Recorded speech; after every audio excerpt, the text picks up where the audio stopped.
Bonjour et bienvenue pour cette 7e édition du Salon du Littoral et des enjeux méditerranéens. Nous sommes ici au Palais des Congrès à la Grande Motte et nous recevons Thomas Leblanc. Bonjour.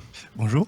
Vous êtes ingénieur mais aussi responsable des relations territoriales chez RWE. Tout à fait. Et le sujet qui nous préoccupe aujourd'hui, c'est l'éolien en mer en général. Est-ce que vous pouvez nous expliquer un peu quel est le rôle de votre société? Alors RWE, c'est un énergéticien qui a 125 ans de vie, on va dire.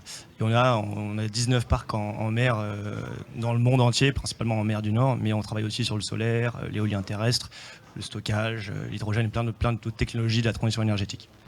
D'accord. Posé comme flottant? Ouais, tout à fait. Ouais. On a effectivement, on répond aux appels d'offres français qui sont mixtes. On a du posé, on a du flottant. Dans l'appel d'offres AO6 qu'on a répondu, c'était du flottant.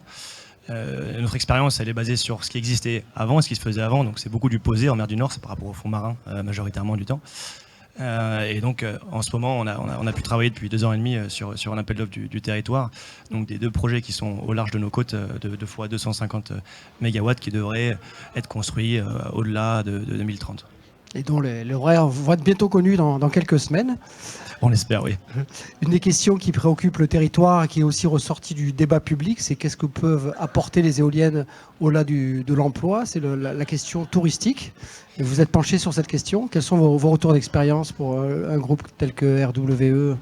C'est vrai qu'aujourd'hui, on a eu pas mal de retours de personnes qui étaient, quand on leur dit tourisme et éolien, ils sont en mode comment? Mais c'est bizarre.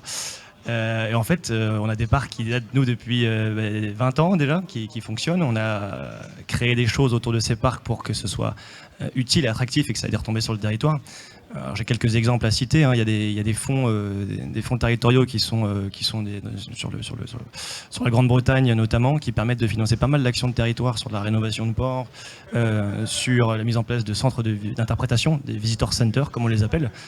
Et il y a un vrai intérêt là-dedans, parce que si on prend l'exemple de Scrobissand, d'un de nos projets, on a eu autour de 40 000 visiteurs par saison pendant environ 20 ans.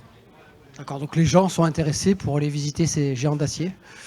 Effectivement, donc soit on va les visiter en mer, c'est la chose à laquelle on pense en priorité, mais on peut aussi faire ça à terre. C'est-à-dire il y a pas mal d'initiatives. On a pu échanger notamment avec Michel Cabanis qui nous a fait un beau retour d'expérience sur ce qui a été fait à l'étranger. Il y a vraiment plein d'initiatives différentes. Aller en mer, mais aussi visiter à terre un centre dédié ou plein d'autres activités pédagogiques associées. Comment c'est perçu par les élus, la population ou encore les professionnels de la pêche, cette possibilité de tourisme? Il y a l'acceptabilité déjà?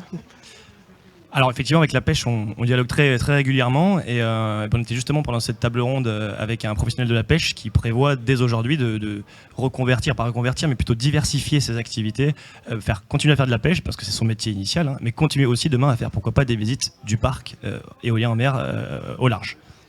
Donc des perspectives intéressantes pour l'éolien. Tout à fait. Je pense que la région aussi a vraiment envie de se positionner parce que dans le schéma régional du tourisme et des loisirs, c'est vraiment un marqueur clé. Le tourisme industriel, l'éolien flottant fait partie des éléments clés pour le développer et même pour la nouvelle qui l'indique aussi, comme quoi le port sera demain, pourquoi pas un hub touristique industriel. D'accord. Thomas Leblanc, merci beaucoup. Avec plaisir. Au revoir.